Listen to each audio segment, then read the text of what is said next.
किसी ने बड़े कमाल की बात कही है फ्रेंड्स कि आप लाख साधुओं के साथ आपकी उठक बैठक हो, लाख ज्ञानियों के साथ आप उठ बैठ जाएं, लेकिन तजुर्बा तभी आपको मिलता है जब आप कभी मूर्ख बनते हो या फिर आपको कोई धोखा दे देता है। ठीक है फ्रेंड्स, तो नमस्ते फ्रेंड्स, मैं रंजिता अपने चैनल पे आप लोग का बहुत बहुत स्वागत करती हूँ।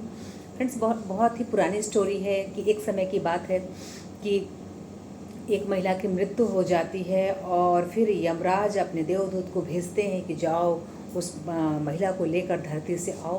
तो जब जो यमराज के देवदूत होते हैं वो धरती पर आते हैं और महिला को ले जाने के लिए जब वो देखते हैं कि महिला पड़ी हुई रहती है और उनकी 3 बच्चियाँ होती हैं, 3 बच्चियाँ को रोकते हुए देख के वो कहते हैं अरे नहीं, ऐसे मैं नहीं ले जा सकता। और फिर वो देवदूत वापस यमराज के पास पहुँच जाते हैं।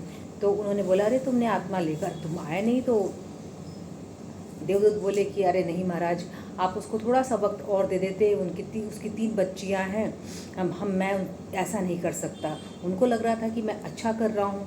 अब जो यमराज थे उनको क्रोधित होते हैं, अरे मेरी बात ये मान नहीं रहा है। तो कहते हैं कि तुमको इसका दंड भुगतना पड़ेगा, तुमको पृथ्वी लोक पे जाना पड़ेगा और अपनी मूर्खता पर 3 बार जब तुम हंसोगे फिर तुमको वापस आना पड़ेगा। और वो कहते हैं कि जाओ, तुमको मैं श्राप देता हूँ कि तुम जब तक पृथ्वी ऊपर नहीं आओगे, जब तक ये काम कर नहीं लोगे। देवदूत बड़े उदास मन से पृथ्वी लोक पर आते हैं और वो वहीं पर जहाँ पर वो उस स्त्री की आत्मा लेने पहुँचे होते हैं, वहीं पर एक साधु नहीं कह लीजिए, एक बहुत फटे पुराने गरीब भिखारी का रूप बनाकर और रहने लगते हैं।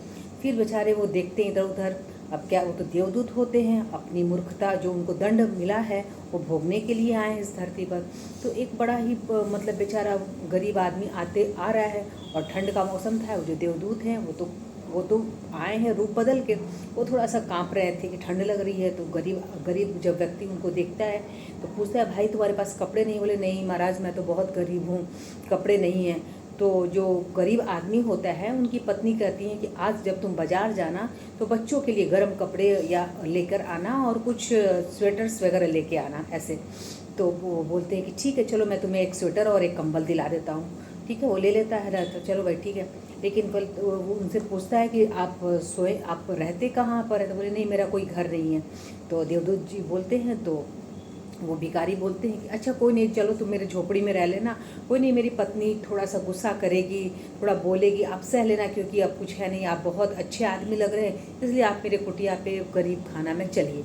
तो देवदूत मुस्कुरा रहे हैं और चले जाते हैं। जैसे ही देवदूत उसके घर पे जाते हैं, उनकी पत्नी नाराज़ हो जाती है कि तुम लाए नहीं बच्चों के कपड़े, स्वेटर नहीं लाए, इतनी ठंड है। लेकिन वो उनसे थोड़ा सा चिकचिकबाजी चल रही है।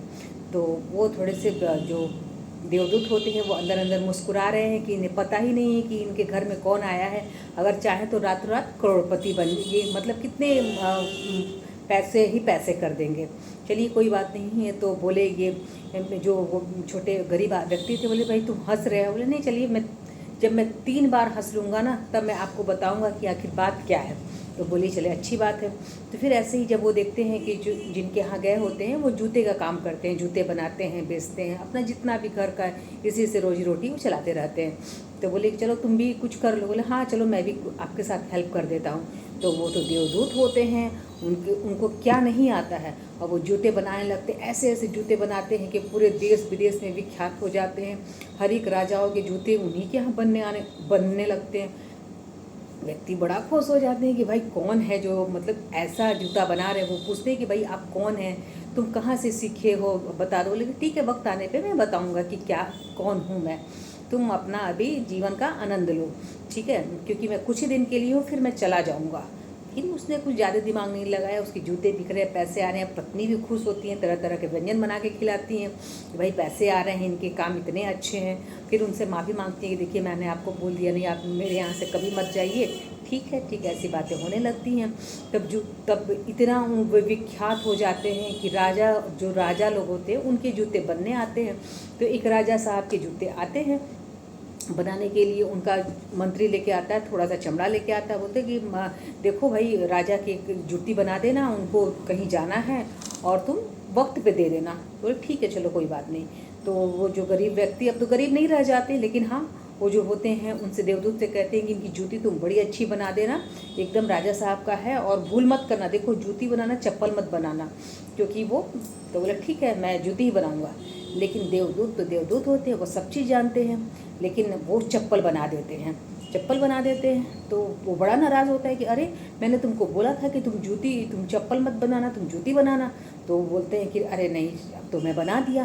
तब तक वो मंत्री, राजा का जो मंत्री होता है वो दौड़े हुए आता है, तो बोलता है कि अरे राजा साहब कहीं आपने जूती तो नहीं बना दी, राजा साहब को चप्पल ही चाहिए था, क्योंकि राजा साहब अब गुजर गए हैं। और उन राजा साहब के यहाँ की जो एक एक रिवाज थी कि जब व्यक्ति, राजा की मृत्यु हो जाती थी तो वो चप्पल, चमड़े का चप्पल पहन के ही वो वहाँ तक जाया करते थे। तो वो फिर तो मतलब चप्पल चला जाता है, तो वो हंसते हैं, तो बोले तुमको कैसे पता? तो बोला चलिए कोई बात नहीं, वक्त आने में मैं बता दूंगा कैसे पता है, ठीक है। तो फिर एक बार बहुत ठहाका लगा के हंसते हैं देवदूत, क्योंकि उनको यमराज जी बोले थे तुम अपने मतलब 3 बार हंसना ऐसे करके। तो फिर अपनी ये काम में लगे रहते हैं। तब तक क्या होता है कि एक बुढ़िया आती हैं, एक बूढ़ी औरत आती हैं, बोलती बेटे इन तीनों लड़कियों के लिए जूती सैंडल बना देना, इनका विवाह हो रहा है। तो देवदूत देखते हैं, बोलते कहाँ कहाँ आप रहती हैं? तो बताया कि मैं वहाँ रहती हूँ, ये 3 बेटियाँ हैं, इनकी माँ की मृत्यु बहुत बचपन में हो जाती है, अब ये तो मेरे बच्चे नहीं थे, तो इन तीनों बेटियों को मैंने अडॉप्ट कर लिया है, स्वीकार लिया। अब ये मेरी 3 बेटियाँ हैं, तो इनकी शादी बड़े घराने में मैं कर रही हूँ, तो इनके लिए सुंदर सुंदर आप जूतियाँ वगैरह बना देना। वो देवदूत उसे पकड़ लेता है, ओ ये वही लड़कियां हैं जिसकी माँ की मृत्यु होती है, और मैं यमराज जी से बोल रहा था कि आप इन्हें वक्त और देते, छोड़ देते, वो तो गरीब थी, अगर वो उस वक़्त और ज़िंदा रखते तो ये तीनों लड़कियां इतनी अच्छे ख़ानदान में वो शादी नहीं कर पाती।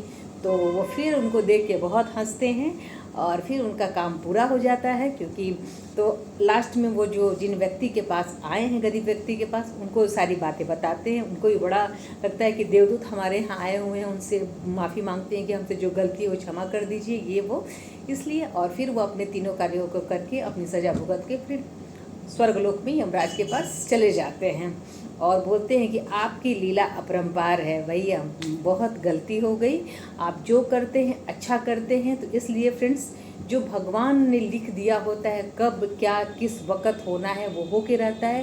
प्रभु का जो एक जो उन्होंने नियम बनाए हैं, जो वो करते हैं, वो बहुत कुछ सोच समझ के करते हैं, इसलिए भगवान पे कभी शक नहीं करना चाहिए। और फिर मेरी कहानी सुनने के लिए थैंक यू सो मच। आप लोगों को कैसा लगा आप लोग कमेंट में बताइएगा। Thank you so much.